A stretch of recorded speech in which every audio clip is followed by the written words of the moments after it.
ناظرین کرام، آج کی اس ویڈیو میں بہت ہی اہم اور دلچسپ سوال لے کر کے حاضر خدمت ہوا ہوں، اور اس سوال کو بتانے سے پہلے میں عرض کرنا چاہوں گا کہ اگر آپ میرے یوٹیوب چینل پر نئے ہیں تو ابھی تک آپ نے میرے یوٹیوب چینل سید اعظم القمر آفیشیل کو سبسکرائب نہیں کیا ہے تو براہ کرم یوٹیوب چینل کو سبسکرائب کریں، اور ویڈیو اچھی لگے تو اسے لائک اور شیئر ضرور کریں۔ سوال یہ ہے کہ وہ کون سی حالت ہے جس میں اسلام ہمیں روزہ نہ رکھنے کی سہولت دیتا ہے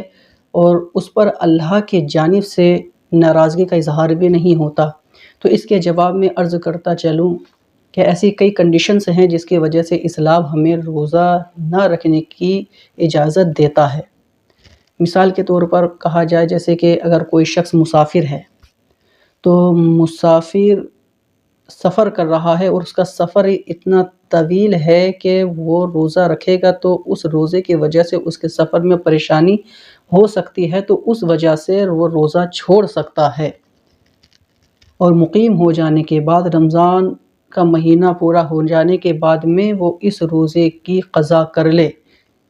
اور اگر کوئی مسافر ہے اور وہ اتنا سفر طویل کر رہا ہے کہ اس کے سفر کرنے سے اس کے سفر میں کوئی پریشانی نہیں آتی ہے، کوئی دقت نہیں آتی ہے، اور تو اس حالت میں وہ روزہ رکھ سکتا ہے، اور وہ روزہ رکھ کر کے سفر کرے گا تو وہ اس کے لیے افضل و اعلیٰ ہے، افضل ہے، بہتر ہے۔ یہ بھی یاد رکھیں کہ جو شخص سفر کر رہا ہے اور سفر کرنے کے بعد میں اس نے روزہ اپنا چھوڑ دیا کہ میں تو مسافر ہوں، میں لمبا سفر کر رہا ہوں، اگر میں روزہ رکھوں گا تو میرے سفر میں پریشانی ہو جائے گی، دقتیں آ جائیں گی، تو اس وجہ سے اگر وہ سفر کی وجہ سے روزہ چھوڑ رہا ہے تو یہ یاد رکھے کہ جب وہ مقیم ہو جائے، رمضان المبارک کا مہینہ مکمل ہونے کے بعد میں جو اس کے سفر کی وجہ سے روزہ چھٹا تھا تو وہ اس کی قضا کر لے، یعنی کہ اس روزے کو رمضان کے بعد میں رکھنا ضروری ہے، لازم ہے۔ ایسا نہیں ہے کہ روزے یہ سوچ لیا کہ ارے ہم تو سفر کرنے جا رہے ہیں، ہم تو مسافر ہیں، اور سفر کی حالت میں روزہ چھوڑ دینا معاف ہے، تو اس کے وجہ سے انسان یہ سوچ لیتا ہے کہ رمضان کا پورا مہینہ گزر جاتا ہے، رمضان کا مہینہ گزرنے کے بعد میں اسے یاد ہی نہیں رہتا، بھول جاتا ہے، وہ تو یہ سوچتا ہے کہ ارے ہم تو مسافر تھے، اس لیے اللہ کی طرف سے ہم پر معاف تھا، اس لیے ہم نے وہ روزہ چھوڑ دیا۔ یہ یاد رہے کہ جو آپ نے روزہ چھوڑا تھا رمضان میں، اس رمضان کے روزے کو، چاہے وہ ایک یا دو، جتنے بھی روزے آپ سے چھوٹے تھے، وہ رمضان کے بعد میں ان کی گنتی کو مکمل کرنا ضروری ہے، لازم ہے۔ اور ایک کنڈیشن یہ ہے کہ اگر کوئی عورت پریگننٹ ہے، حاملہ ہے، اور وہ اتنی کمزور ہے، اتنی لاغر ہے کہ اگر وہ روزہ رکھے گی تو روزہ رکھنے کے بعد میں زچہ اور بچہ دونوں کو پریشانی لاحق ہو سکتی ہے، دقت آ سکتی ہے، اور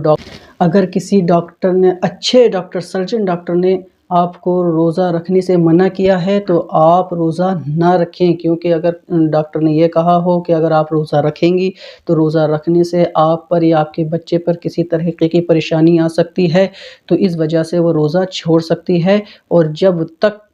وہ حمل سے فارغ نہ ہو جائے اور پاک نہ ہو جائے، جب تک کہ جتنے بھی اس سے روزے قضا ہو، جتنے بھی روزے چھٹے، تو ان روزوں کی گنتی کو وہ بعد میں پاک ہو جانے کے بعد پورے کر لے، یعنی کہ ان روزوں کو وہ ضرور رکھ لے جو حمل کی وجہ سے اس سے روزے چھوٹے تھے۔ اور ایک کنڈیشن یہ ہے کہ اگر ماں کو دودھ نہیں اترتا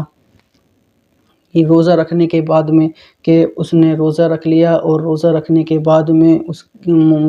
چھوٹا سا بچہ گود میں ہے، اس کو دودھ پلانا ضروری ہے، تو اگر اور وہ بچہ جو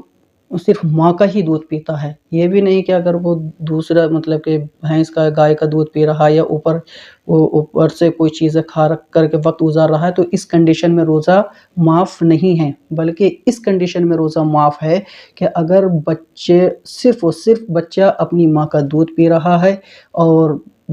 اگر وہ ماں روزہ رکھ رہی ہے تو روزہ رکھنے کی وجہ سے اس کا دودھ نہیں بن پا رہا ہے، تو اس حالت میں روزہ اس پر معاف ہے۔ اور جب تک وہ بچے کو دودھ پلا رہی ہے، دودھ پلانے کے بعد میں جب وہ دودھ سے فارغ ہو جائے، جب بچے سے دودھ چھوٹ جائے، تو اس کے بعد میں جو روزے اس کی وجہ سے چھوٹے تھے، ان روزوں کو وہ بعد میں مکمل کر لے۔ ایک صورت یہ بھی ہے کہ ہم رمضان کے مہینے میں ہماری کچھ بہنوں کو مخصوص ایام صورتحال ہوتی ہے، یعنی کہ ایام حیض شروع ہو جاتے ہیں، تو اس صورت میں، اس حالت میں بھی لازم ہے کہ وہ روزہ نہ رکھیں، ان پر روزہ معاف ہے۔ اور جب